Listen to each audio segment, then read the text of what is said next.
and welcome to the show today. The topic this morning is the state of the original hymns and spirituals in the African American church. And we're fortunate to have with us to talk about the state of the original hymns and spirituals in the African American church, Minister Gregory Taylor, a member of Corinthian Baptist Church in Nashville, Tennessee. And of course, let me welcome you to the show, Minister Taylor, and to talk about what I consider to be a very, very important topic, even though it's a topic that people rarely think about. And you're talking about the state of the original hymns and spirituals in the African American church. And we want to find out more information about that, Minister Taylor. But before we get into that, let's have you to give us some information about your background, your education, and some of your experiences before you became involved in what you're doing now, and then we'll get into a discussion of the state of the original hymns and spirituals in the African American church. Yes. Dr. Haney, I'm from Tuscaloosa, Alabama, and my mother said that she marked me by the church. That means during prenatal life, I was marked by the church.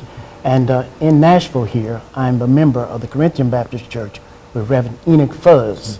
And Reverend Fuzz gave me the opportunity when he was on the radio to introduce the hymns and spirituals from Atlanta, Georgia, when I would call into his radio station. And my educational background comes from Selma University, and I attended graduate school at Virginia Union in Richmond, Virginia. And I did missionary work in the state of Alabama, and I had a one Sunday church in Atlanta, Georgia. And these are some of the areas of my background, my experiences. My father's roots are from the Watley Island in the Caribbean, and my mother is part Choctaw Indian as well as African. And I'm the youngest son on the four girls, and my father was in the World War II.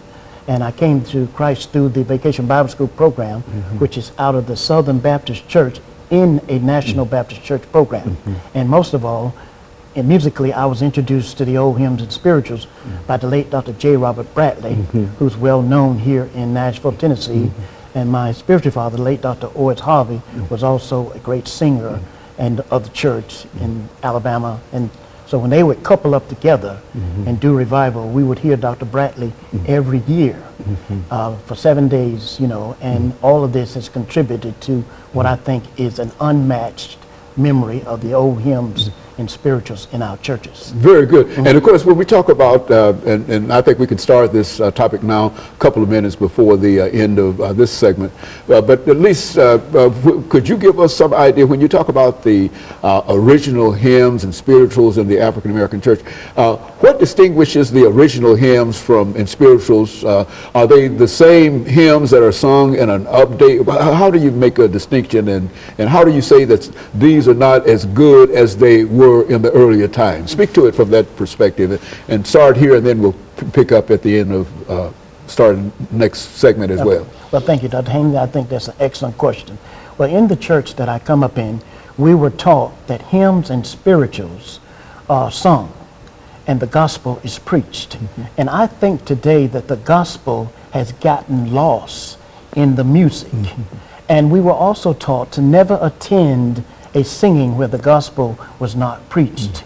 And these are the things that help to shape my background in the area of music. And today there's another element that has affected our music today. I have this memory of the things that we were taught not to do, the clapping, the marching, and things like that in church. We couldn't march in, we couldn't clap, and we couldn't rock in church. But during the memory of that time, that was during the 60s. And just recently, I interviewed one of the civil rights activists in Tuscaloosa, and he explained my background to me, why the minister of my church did not allow us to march, rock, and clap in church. What that did, we were taught that our old hymns and spirituals were our anchor in America and the means by which our ancestry is passed from one generation to the next. And what I'm witnessing today is where that process has been interrupted. You know, and what interrupted the process was what you call the mass choir. Okay. During the 60s period, what you may say was the freedom choir. And there has been a disconnect from the sanctuary choir. And this is where I see the differences in the music or the beginning of the breakground. And from that time, several variations have spun off from that. Very good. Of course, we're getting ready, Minister Taylor, for our first commercial break. Okay. And when we come back, we'll continue this discussion. But what we want you to do when we come back is to talk about this mass choir. I think that you've indicated that there's been a disconnect, and this mass choir has sort of come in between perhaps the congregation and whatever, and that it has almost replaced what you call the sanctuary choir. Is that correct? It has disconnected. Disconnected. And of course, let us take this first commercial break, and we'll be back with our audience following this very, very short commercial break.